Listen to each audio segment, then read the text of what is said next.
रिमझिम को पहनाने वाला है अब यहाँ पर राजमहल में राज मुकुट और कहने वाला है कि तुम ही इस राजमहल की रानी हो, इस प्रजा की महारानी हो और मैं इस घर को, इस राजमहल को छोड़कर हमेशा हमेशा के लिए जा रहा हूँ क्योंकि अपने शर्त के मुताबिक मैं सच्चाई का पता नहीं लगा पाया। और भाई सबके सामने अब यहाँ पर राजगद्दी पर बैठा कर रिमझिम को चला जाएगा समीर, लेकिन दोस्तों अब यहाँ पर उसको रोकने की कोशिश करेगी रिमझिम। रिमझिम को पता है कि भाई समीर इतना बुरा नहीं हो सकता है, समीर जो है अपनी बुआ सा के साथ मिलकर चाचा सा को यहाँ पर किडनैप करके नहीं रख सकता है और वो सच्चाई जो है बार बार उसके दिमाग में आएगी। रिमझिम बार बार सोचेगी आखिरकार समीर इतना गंदा नहीं हो सकता है, समीर ने ऐसा नहीं किया होगा, तो अगर आज समीर इस राजमहल को छोड़कर चला गया तो वो अपनी भी कभी भी सच्चाई को प्रूफ नहीं कर पाएगा। और जो दूसरी तरफ मोहिनी बुआ है वो नहीं चाहती हैं कि उनके पति उनसे दूर हो जाए, वो चाहती हैं कि इस बार उनको यहाँ पर छोड़ी हुई पत्नी का दर्जा नहीं चाहिए बल्कि उनको एक ऐसी पत्नी चाहिए, उनको ऐसा लगना चाहिए कि उनके पति ने उनको अपनाया है। तो और इस चीज़ को प्रूव करने के लिए वो भी राजमहल नहीं छोड़ना चाहती। तो अब देखना दिलचस्प होने वाला है कि किस तरह से रिमझिम आखिरकार रुकवाएगी अपने चाचा से कहकर समीर को कि आखिरकार मोहिनी बुआ के साथ समीर भी घर छोड़कर चला जाएगा हमेशा हमेशा के लिए। आपको बता दें कि मोहिनी बुआ सा के पति की वापसी हो गई और मोहिनी बुआ सा के पति वापस आने के बाद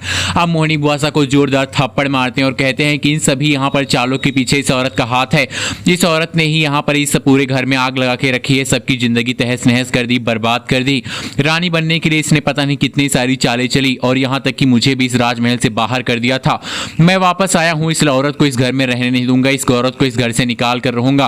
और राजमहल से जैसे ही हाथ पकड़ के यहाँ पर बुआ सा को बाहर निकालने चलते हैं, फुफ्फा सा बीच में आ जाता है समीर और कहता है कि आप हमारी बुआ सा को इस घर से बाहर नहीं निकाल सकते हैं, अगर बुआ सा इस घर को छोड़ेंगी तो हम यानी कि यहाँ पर समीर भी इस घर को छोड़कर चले जाएंगे। ये सुनते ही समीर की यहाँ पर बातें रिमझिम बहुत हैरान हो जाती है और कहती है समीर ऐसा कदम मत उठाओ जिसको लेकर बाद में सोचना पड़े। लेकिन दोस्तों अब आपको दिखाया जाएगा कि बुआ सा का यहाँ पर साथ देगा समीर और घर छोड़कर जाने लगेगा। तब अपने चाचा सा के यहाँ पर पैरों में गिरकर रिमझिम कहेगी कि किसी तरह रोक लीजिए।